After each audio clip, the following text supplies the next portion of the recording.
Well, while we're doing that, let me start speaking so we can use our time economically. What we've created was a series of four articles dealing with the Trump administration's America's AI Action Plan. Now, this was an action plan released by the White House on July 23rd, 2025. It outlines 90 policy actions the federal government will undertake, and they're organized under three pillars. Those three pillars are one, to accelerate AI innovation. And when we get to the slides, which you can take home, there's over a dozen types of actions that you'll see the government is considering. The second pillar is to build our infrastructure, that is, have more education in the area, more technology funding. And the third is to really leverage our superiority, hopefully, that's aspirational, in AI technology to lead the world in creating values. For use of AI and the guardrails for use of AI.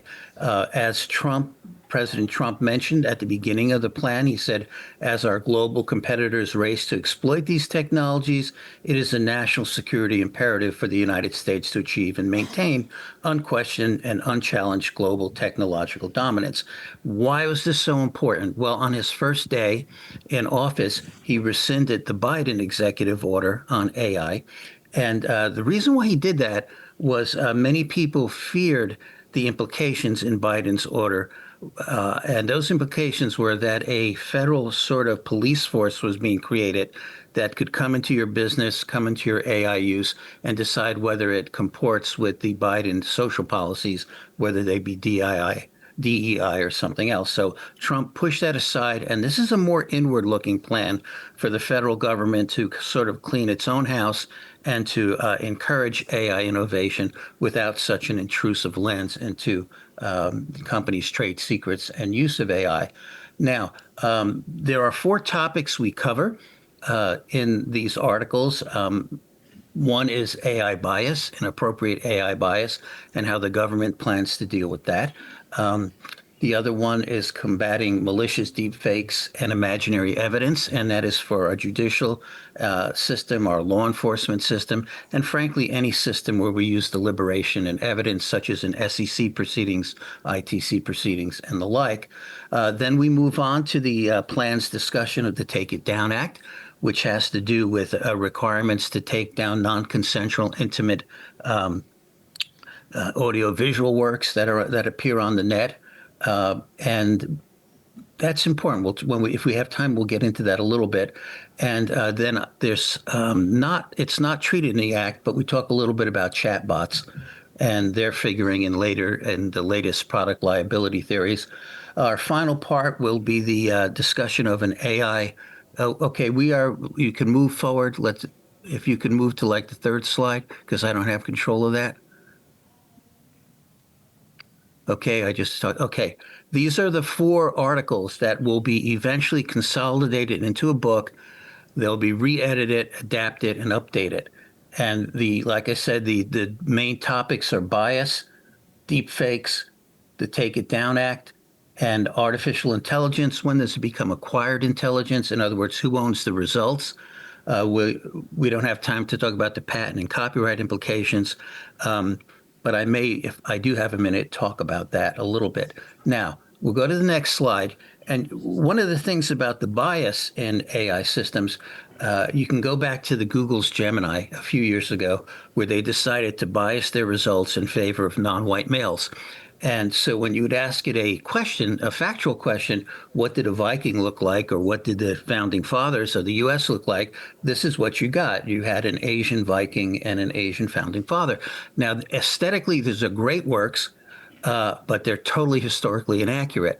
And they were being provided as historically accurate because the machine was biased and didn't have the judgment to see when that bias should be exercised and when not. Now, the reason why I mention this to set this scenario up is this educated the public. This had the unintended beneficial consequence of informing the public that AI is not a deity. It is not objective. It's as biased as you want it to be. I have intentionally created AI biased systems, and for aesthetic purposes, not for historic purposes. Next slide, if you can. Move to the next slide, please. Um, this whole controversy over the biased AI raised a lot of questions in the media and in general public reading. I've listed 7 key ones for you. We won't go through them, but just take a look at them on your free time. Like, how do we identify and red flag AI outputs that are simply cloaked attempts to spread false news and narratives? What are the ways in which AI systems can be manipulated and weaponized to cause misrepresentation and injury? How vulnerable are critical systems to this? Are there free speech implications? Now, this is a key one for us sitting here today. Who is responsible when inappropriately biased AI or hallucinating AI creates real injury to people? How do we attribute, who do we hold liable for that? Who, and that has, next slide. That has led the current administration to task the DOC, Department of Commerce, to look into ways to combat inappropriate bias in federal systems. And this is where it goes into something you might be interested in. They have tasked the DOC with looking into the contractors' use of AI systems so that the information contractors are providing the government cannot be polluted with social objectives. They need to be empirical. And that is what the plan has focused on in that particular aspect of the first pillar. We also have and part 2 of the article talks about deep fakes and imaginary evidence.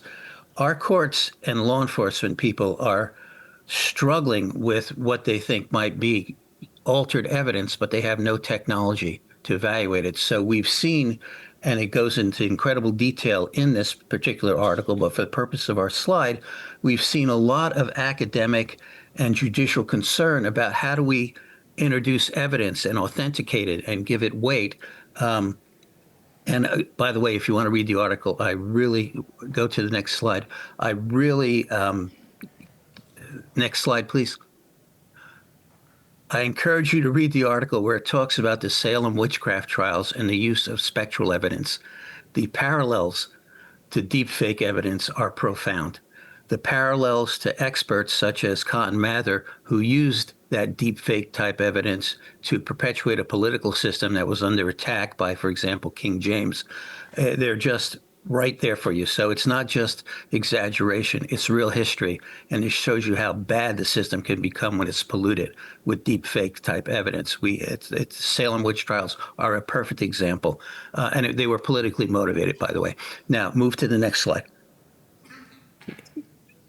So anyway, the AI action plan, again, tasks the DOC and DOJ with commenting on rules of evidence to help the courts, to help criminal enforcement agencies to assess evidence. But the rules, to be honest with you, this is a part where the plan, I think, falls down. It really doesn't go into detail about what we need to determine whether or not something is deep fake in those systems.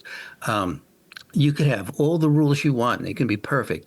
But if what you're feeding into them is imperfect and you can't tell that, it doesn't matter. So what we've proposed in the article is a general system or perhaps institution federally funded that would be available to all, sort of like the fingerprint database, to keep up to speed with ways to detect when evidence is false and sort of allow certification. People, that may become as important as having access to effective counsel.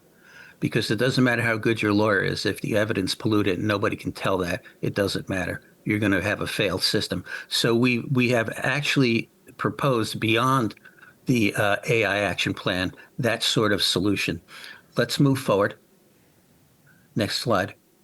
Now, the Take It Down Act is mentioned as a great achievement, and it was. It was a bipartisan, rare bipartisan getting together of our congressmen. Melania Trump was big in pushing this. President Trump was. It's an act that requires covered platforms to take down non-consensual, intimate subject matter, such as revenge porn, whether or not created, whether or not real but not consented to in terms of publication, or whether deep fake. You can take AI now and generate sexual scenes with almost any celebrity or person you want. And this creates a requirement for covered platforms to have a notice and takedown system. This is very important for you if you are, hold on just a second. That should be on. Okay, that should be on silent. Now, this will require you, as a covered platform, to have a system in place by May 19, 2026, to respond to notice that this type of subject matter is in your system. Now, the covered platforms we're generally talking about. Hold on for a second. These people rarely call me. Now I'm popular. Okay. Gary, I just Now, wanted to let you know we're just about out of time. If you could quickly okay. conclude. Thank you so much. All right. Let's move forward a couple slides. Right there. One of the things I want you to take away, and we cover in the article, is liability for people who produce LLM type systems that create damage. This one has to do with chatbots. It's a lawsuit in Florida by a parent whose son, she claims, was assisted in his suicide by a chatbot. And this particular case, you need to look at if you're in that business or providing sort of unauthorized psychological input to people who use chatbots or LLM systems. This creates product liability.